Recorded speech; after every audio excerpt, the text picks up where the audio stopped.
página de abertura. Do livro Fonte Viva, psicografado por Francisco Cândido Xavier, pelo Espírito Emmanuel. Título da mensagem: Solidão. O presidente, porém, disse: mas que mal fez ele?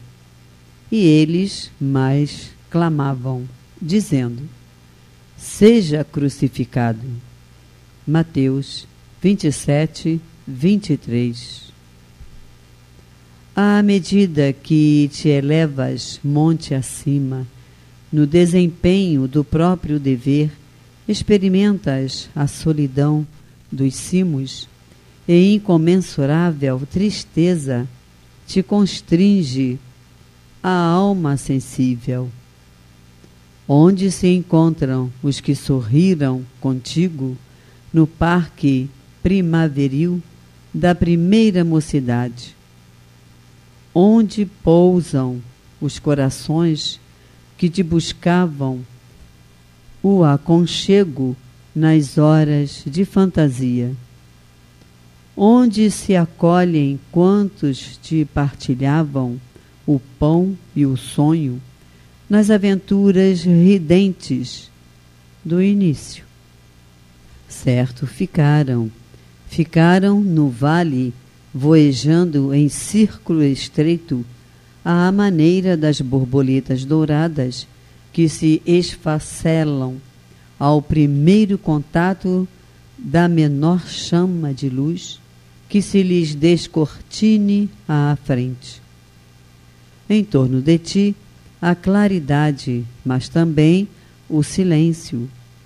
Dentro de ti, a felicidade de saber, mas igualmente a dor de não seres compreendido. Tua voz grita sem eco e o teu anseio se alonga em vão.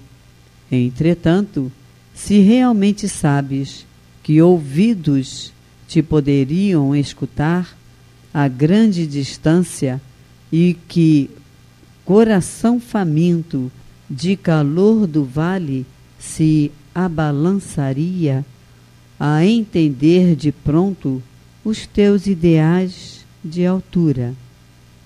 Choras, indagas e sofres. Contudo, que espécie de renascimento não será doloroso?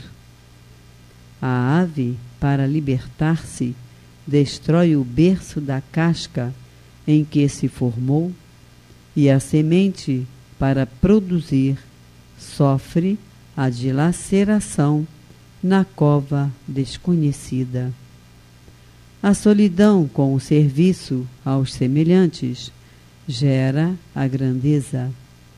A rocha que sustenta a planície costuma viver isolada, e o sol que alimenta o mundo inteiro brilha sozinho. Não te canses de aprender a ciência da elevação. Lembra-te do Senhor, que escalou o Calvário de cruz aos ombros feridos. Ninguém o seguiu na morte afrontosa, à exceção de 2 malfeitores constrangidos à punição em obediência à justiça. Recorda-te dele e segue. Não relaciones os bens que já espalhaste. Confia no infinito bem que te aguarda. Não esperes pelos outros na marcha de sacrifício e engrandecimento. E não ouvides que, pelo ministério da redenção que exerceu para todas as criaturas, o divino amigo dos homens não somente viveu, lutou e sofreu sozinho, mas também foi perseguido e crucificado. Emmanuel.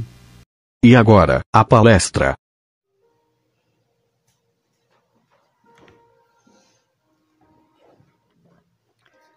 Olá, companheiras e companheiros do Grupo Espírita Francisco de Assis. nós damos continuidade ao nosso estudo do Evangelho segundo o Espiritismo e agora continuando a introdução no seu segundo item, que tem como título A Autoridade da Doutrina Espírita. Bem, a autoridade, todas as autoridades, dependem de um certo fundamento, uma base que sustenta essa autoridade. Então, por exemplo, na família, nós temos a autoridade da mãe, do pai, dos avós, que é uma autoridade que repousa ali naquele círculo familiar. Ela é muito diferente, por exemplo, da autoridade política. A autoridade política, pelo menos na maioria dos países, ela depende da democracia. Então, uma certa pessoa, ela exerce a autoridade dependendo do número de votos que ela recebeu, do sistema eleitoral que pôde conferir a ela a possibilidade de dirigir aquela região, aquele estado, aquele país. Isso também é bem diferente, por exemplo, da autoridade científica. A autoridade científica não depende da família e nem da democracia.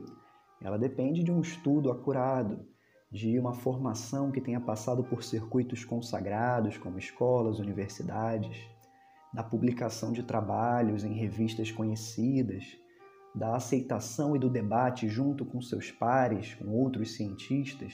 Então, é uma autoridade que tem fundamentos completamente diferentes de outras autoridades.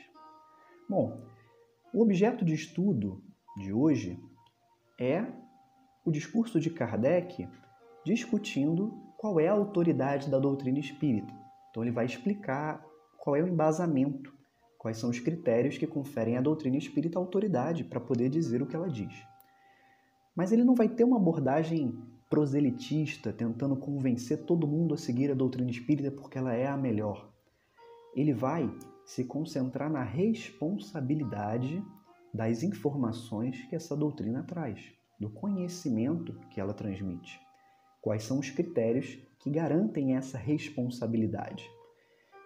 Ele não vai dizer, por exemplo, que nós precisamos aceitar os espíritos porque eles são melhores do que a gente, eles sabem o que a gente não sabe, eles estão em maior número que a gente. Ele vai, pelo contrário, dizer que se fosse uma pessoa só, encarnada ou mesmo desencarnada, nós teríamos que confiar plenamente nessa pessoa, e isso é um risco. Além disso, uma única pessoa teria muita dificuldade em conseguir convencer todo mundo do seu ponto de vista, por mais boa vontade que ela tivesse. E, da forma como a doutrina acontece, é muito diferente.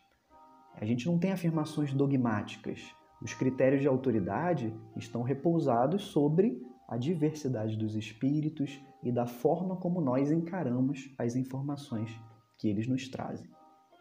Esse item é muito grande, então é obrigatório que eu te convide a estudá-lo, a lê-lo completamente com muita atenção e cuidado. Então o trabalho aqui vai ser basicamente balizar esse estudo, apontar quais são os eixos principais da argumentação de Kardec. E aí os pontos principais que ele traz são os seguintes. Primeiro, que uma doutrina baseada em pessoas, em seres encarnados, ela pode ser perseguida na figura dessas pessoas. Os seus locais, os seus livros, tudo que está relacionado a ela poderia ser queimado, destruído, por exemplo. Mas, na doutrina espírita, isso não pode acontecer, porque os espíritos não podem ser perseguidos dessa maneira. Então, supondo que numa determinada região se perseguisse todos os espíritas, se queimassem todos os livros, se destruíssem todas as casas, a ideia permaneceria. Em qualquer outro lugar, os espíritos poderiam se comunicar, formar grupos e trazer as mesmas informações, reescrever todos os livros, porque a ideia permanece. E isso é uma vantagem da doutrina espírita. Além do mais, se tivéssemos um único intérprete para a doutrina, ele seria privilegiado por deter esse conhecimento. Então ele teria muita dificuldade em ser aceito por outros grupos. Da forma como a doutrina espírita é construída, ela não tem limitação de nação, de etnia, de classe social, de grupo político, de localidade. Nada disso importa porque os espíritos podem a toda parte se comunicar com todas as pessoas em qualquer língua. Esse modo de ser da doutrina espírita é naturalmente um convite à fraternidade, porque não pode haver disputa por uma divisão que não existe se todo mundo tem acesso ao mesmo conhecimento. E isso pode ser tido como uma lição para a gente na aplicação do movimento espírita.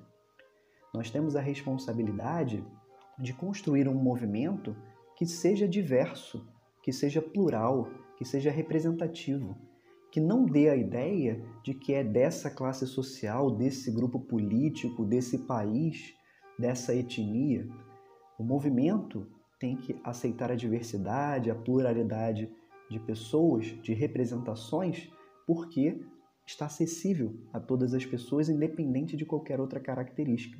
Os espíritos não estão sujeitos às limitações materiais que nós estamos. Por isso mesmo, a gente não precisa ter medo do espiritismo desaparecer ou de ser perseguido. Os princípios espíritas vão continuar, porque na verdade eles sempre existiram. Algumas formulações foram sendo trazidas, mas a base daquilo que é verdadeiro permanece ao longo dos tempos. Sempre houve e sempre haverá um intercâmbio entre espíritos e seres encarnados, fortalecendo, consolando, orientando, esclarecendo e mantendo a verdade e resgatando do esquecimento sempre que necessário. Mas uma forte advertência que ele faz é em relação aos cuidados sobre o que os espíritos dizem, porque nem todo espírito é sábio, nem todo espírito é honesto, eles podem tentar nos enganar. Então, há certos cuidados que estão muito bem estabelecidos no livro dos médiuns, mas aqui ele coloca um cuidado essencial.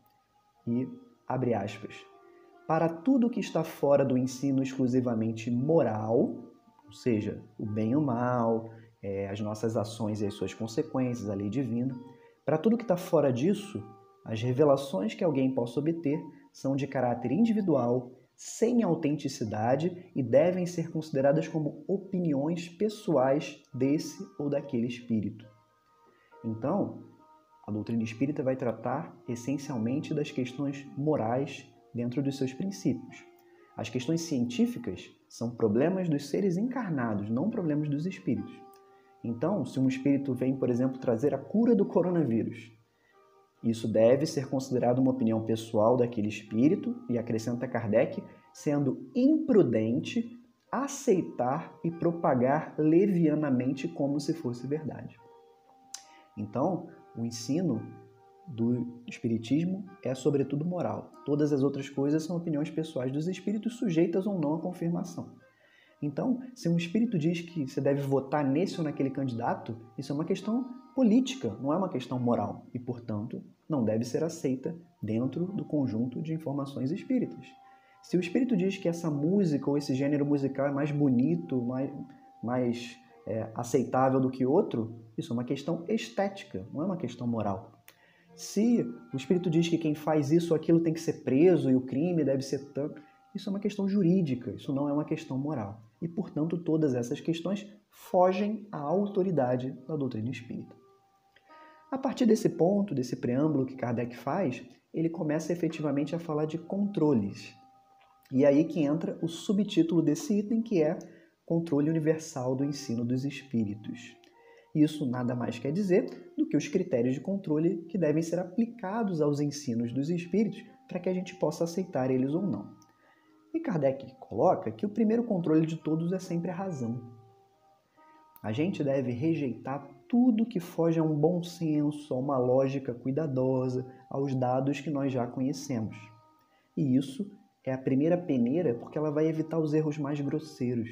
A gente já vai rejeitar de cara qualquer absurdo. É verdade, o próprio Kardec diz que há problemas nesse primeiro critério, ele não serve para tudo, porque nós somos limitados.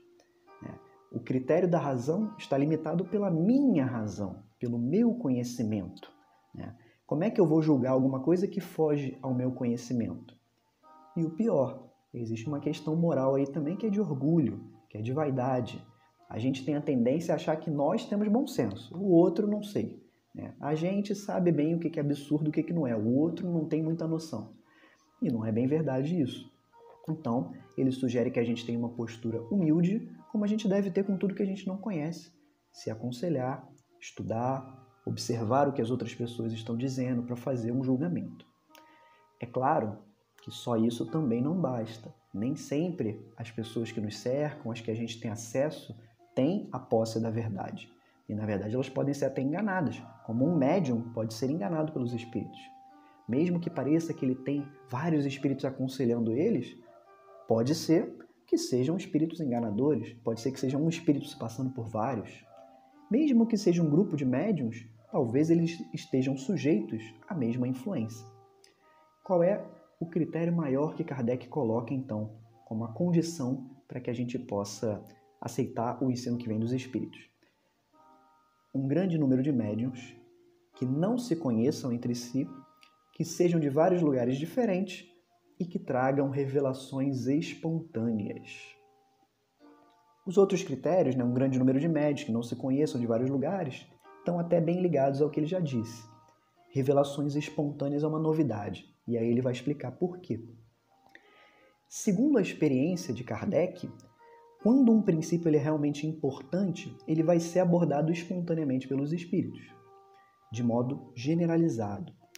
Mais à frente ele vai até acrescentar que essas revelações são graduais, elas são feitas de forma paciente, porque os espíritos realmente superiores, eles não se apressam, eles vão revelando as coisas no seu tempo. Já os espíritos levianos, eles querem responder tudo, dizerem que sabem de tudo e impor os seus sistemas. Essa forma de aceitar a doutrina espírita de forma espontânea em vários lugares, acaba eliminando esses sistemas pessoais dos espíritos levianos. Porque se um espírito vem com novidade, quer impor a ideia dele, mas isso não é corroborado pela comunidade dos espíritos, o sistema dele acaba caindo no esquecimento, sendo ignorado. Por isso, nós precisamos ter muito cuidado com essa ideia de querer muita novidade. Aqueles espíritos, aqueles médiuns, aqueles livros que estão sempre trazendo aquilo que ninguém sabe, aquilo que é exclusivo, aquela fofoca, aquela revelação bombástica, porque obviamente isso não atende ao critério que Kardec colocou. Pode ser que essas informações, algumas delas até se confirmem, mas aí elas já não são mais exclusivas, pelo contrário. Então a própria ideia de ter uma informação privilegiada, de ter uma informação específica para um certo público fechado, carrega uma grande chance de ou não ser relevante ou não é nem verdadeiro. E aí quando os espíritas estão cientes desse critério de controle dos ensinos dos espíritos, essas coisas como novidades perdem a importância, elas não têm impacto e aí não vão causar problema. Quando não, aí nós vamos formar espíritas que são orgulhosos, que gostam de informação exclusiva, bombástica, impactante e frequentemente falsa. Ele afirma ainda que ele aplicou esses critérios em várias comunicações recebidas por mais de 1000 centros espíritas de vários lugares do mundo. E ele não fala isso como um silenciamento. Ele não fala isso da forma como vocês precisam acreditar em mim porque eu tenho informação de vários lugares. Pelo contrário, ele convoca a gente a fazer a mesma coisa, a continuar a explorar com base nesses critérios, a continuar aplicando isso nos estudos e comunicações, nas instruções, comparar umas com as outras. Ele estabelece, na verdade, esse princípio como um caminho para a continuidade do espiritismo. E para reforçar esse ponto, ele faz uma consideração que merece muita atenção da nossa parte. Ele diz que é necessário prudência nas comunicações. E prudência para publicar essas comunicações. No caso da gente julgar que alguma coisa deve ser publicada, sendo que ela ainda não foi confirmada pelo conjunto da doutrina, se a gente tiver muita certeza de que mesmo assim merece publicação, nós precisamos apresentá-la claramente como uma opinião pessoal, que está sujeita à confirmação, sob o risco da gente acabar sendo leviano ou sendo ingênuo com essas informações. Esse ponto que Kardec coloca é corroborado por ele mesmo na Revista Espírita de maio de 1863. Tem um artigo chamado Exame das Comunicações Mediúnicas que nos enviam, onde Kardec faz uma certa estatística das informações que ele recebeu.